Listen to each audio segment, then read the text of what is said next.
mauvaise réputation. Oh, please. How do you say it? La Mauvaise Réputation, my French band.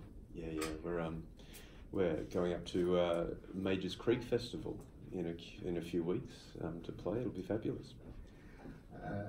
Oh well, it's good to hear you still going because that's a lot of fun.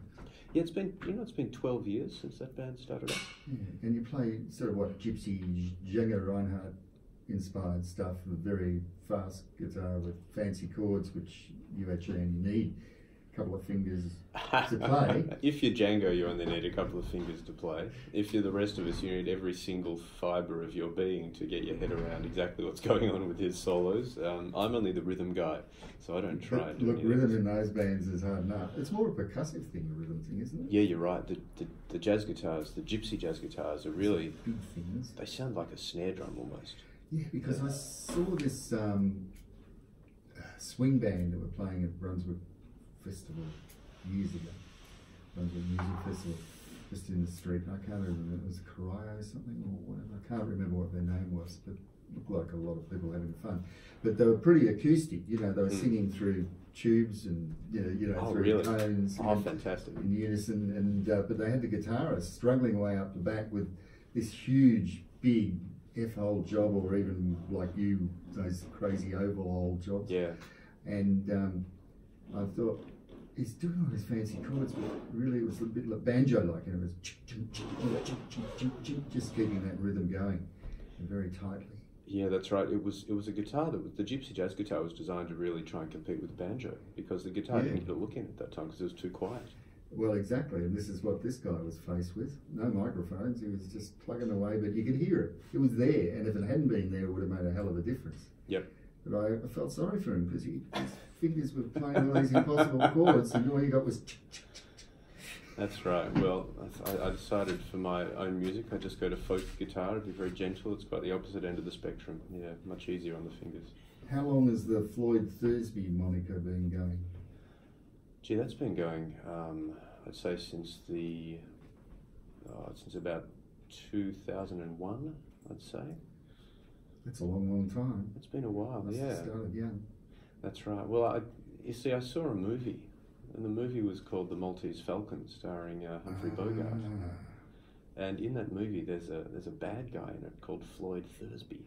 I thought it was such a fabulous name. Oh, that's where it came from. Oh, it's completely ripped off.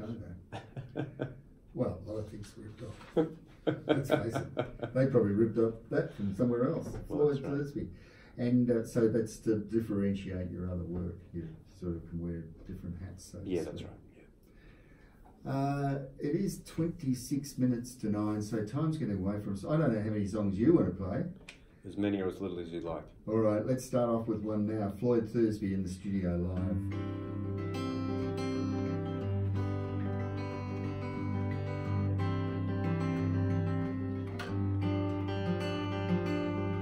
Lie down on the ground, look at the sky tonight. Lie still here in the grass, stare at the sky tonight. We're gonna take a ride, a long, long ride together. We're gonna fly far as old starlight has taken on its perfect line of flight.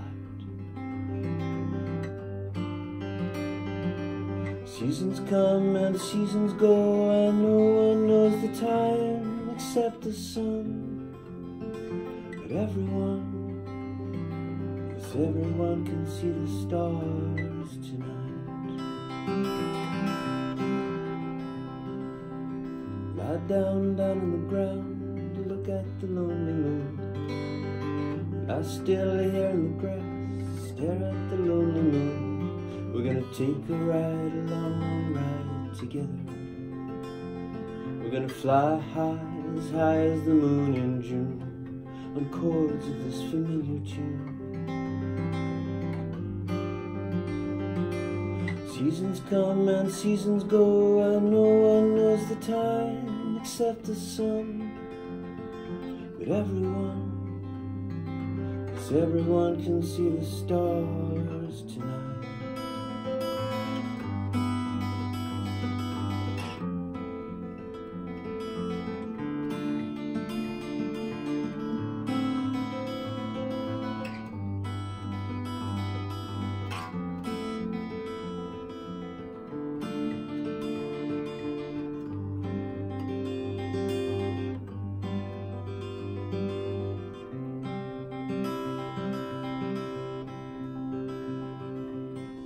Sit by me, lean a little closer into my arms tonight. Sit here, lean a little closer into my loving arms.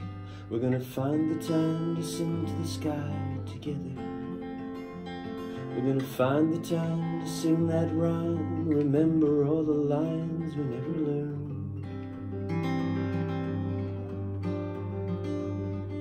Seasons come and seasons go, and no one knows the time except the sun. But everyone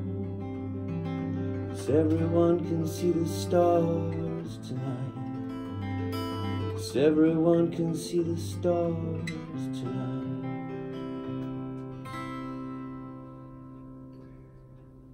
Nice work, Floyd, Thursby. Now you've been travelling. Well, you travel a lot. Yeah, well, I wrote most of the new album when I was on the road. I spent 6 months travelling started in Iceland and ended up in Iran. Wow. It was an amazing trip, yeah. Really? Yeah, you see, I quit my job. I quit my day job. Right. And I went on the road. And on a donkey. It was donkey all the way. So getting to Iceland on a donkey is particularly tough. Yeah. But no, I had some amazing adventures, and I took my guitar and I made it a bit of a songwriting trip. So there were a few weeks there where I was holed up in Portugal writing some tunes, and a bit of time in the south of France, just staying indoors mostly, heading out for some incredible meal from time to time. But most of those songs ended up on the new album. Which is called To Those in Flames. Yes. And it's described as a deeply personal thing, and it includes a track called The Day My Best Friend Died, which is dedicated to a friend and filmmaker. Yeah, that's right, yeah. I lost a close friend a couple of years ago. He was 37 years old and just dropped dead. There was a coronial inquest that ruled out any foul play, anything by his own hand, any drugs, none of that was involved. They believe it was a thing called sudden adult death syndrome, where you just drop dead because of some electrical glitch in the brain, in the heart. But it's formally, it was a mystery. It used to happen a lot when I was a kid. There'd be neighbours and things who'd go at that age, but these days, it's almost unheard of, unless some exterior thing. But indeed, some bad time. You're such a happy chap and a friendly chap, and it's just interesting that below the surface, which I guess makes you a great songwriter. You've got to go through this sort of stuff. Well, the songs help, don't they? They help to. You can't bottle it up. It sounds terrible to say that, but you've got to go through a bit of grief to be able to create sometimes. I think so. Yeah, and the creative process helps with the grief. Yeah. About this time, about 10 years ago, I've quoted this before, but Elizabeth McCarthy and myself were able to talk to Sinead O'Connor for 15 minutes, and she actually gave up singing for a while because her life was too good. She couldn't get angry enough to do her songs. So she went to this singing coach, a wild Irishman, of course. He used to throw things at her to make her mad and also pitch everything at a higher key. I think I told this story last week. But pitch everything at a higher key to make her really stretch. And as you can imagine, it's probably hard to imagine Sinead could be angered by anything. But she got a ferocity back, and so there you go. Different things work for different people. I mean, she could just try working at an office job for 20 years, 9 to 5. That'll get it. Which I presume you did. That's right. That's why if I'm cheerier than normal, it's because I'm not doing that anymore. Yes, I know the feeling. I've just left a job, in the last year, and there's a certain, lightness of being. Solidarity, brother. Because it's ruined my songwriting.